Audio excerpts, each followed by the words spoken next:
4.01 โมลต์ความเป็นกุ่นจะต่างกันได้ขั้วเกลือที่เราใช้ในจุ่มเนี่ยจะเป็นแอมโมเนียมไนเตรตตัวนี้นี่คือแอมโมเนียมไนเตรตจะล้านแผ่นที่เรามาจุ่มใช่ไหมจะเป็นตั้งแผ่นทองทั้งสองอันคือกันเลยแต่ว่าเขาได้อันนึงอันนี้เป็นขั้วลบอันนี้เป็นขั้วบวกเนาะแล้วเป็นอย่างเลขตัวนี้มันจะบวกขึ้นเพราะว่า2อันนี้มัน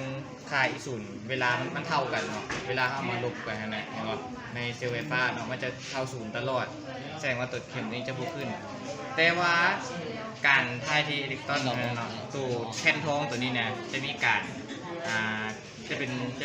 แผ่นทองมันจะเป็นทองบวกทอง2บวกนะกลายเป็นธาตุละลายคือมันจะเสียมันจะกลายลงไปเป็นมันจะทาย2อิเล็กตรอนลงไปในธาตุละลายของทองซัลเฟตนะมันจะเสียอิเล็กตรอนลงไปเนาะแล้วเทศให้ธาตุละลายทองซัลเฟต 0.01 โมลต์นี่นะมันมีความเข้มข้นค่อยๆเพิ่มขึ้นเข้มข้นเพิ่มขึ้นและตัวธาตุละลาย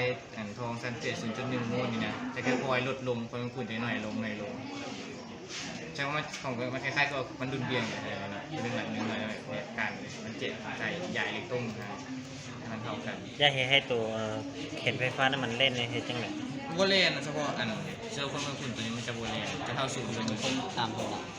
แต่ว่าเซลล์ตัวอีแต่ว่าเห็ดก่อนหน้านี้นะมันจะขึ้น 1.1 ตัวนั้น1.1 ตลอดแล้วถ้าอีสูเป็นข้าวพวกเป็นยังไงซะตัวแล้วเหรอตัวแรกจะเป็นบวกเสมอตัวแล้วเป็นบวกตลอดเอามาลบกันจะเป็นบวกตลอดเซลล์ส่วนตัวนี้จะเป็นศูนย์ตลอดตัวนี้โลห้าส่วนตัวนี้เป็นโลห้าตัวเดียวมั้ยอันเดียวกันทองคือกันเซลล์ยังไงเซลล์ความเป็นคุณตัวเซลล์ความเป็นคุณเล็กตัวไรนะเล็กตัวไรเล็กตัววันนี้แต่วันนี้เซลล์ความเป็นมันเปลี่ยนจากเคมีไปเป็นดีไซน์ไฟฟ้าตัวนี้จะเท่าศูนย์เสมอตัวนี้เซลล์ความเป็นคุณแปลว่าตัวนี้ธาตุละลาย 0.1 โมลต์เนาะตัวนี้ธาตุทองซัลเฟต 0.01 โมลต์ธาตุละลายเดียวกันนั่นแหละทองซัลเฟตนั่นแหละและตัวนี้แผ่นตัวนี้จะมีการเสียอิเล็กตรอนของทองแผ่นทองนะลงไปในธาตุละลายของทองซัลเฟตจะให้ความเข้มข้นของทองซัลเฟตตัวนี้นะเพิ่มขึ้นทีละน้อยแล้วตัวนี้จะเป็น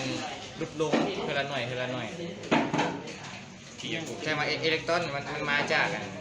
ขั้วบวกหาขั้วลบสังเกตอะไรทดลองมันจะสังเกตอย่างไรว่าผมจะรู้ว่ามันดูเคลื่อนที่มียังเลยแนวแบบนี้ว่ามียังเลยดิ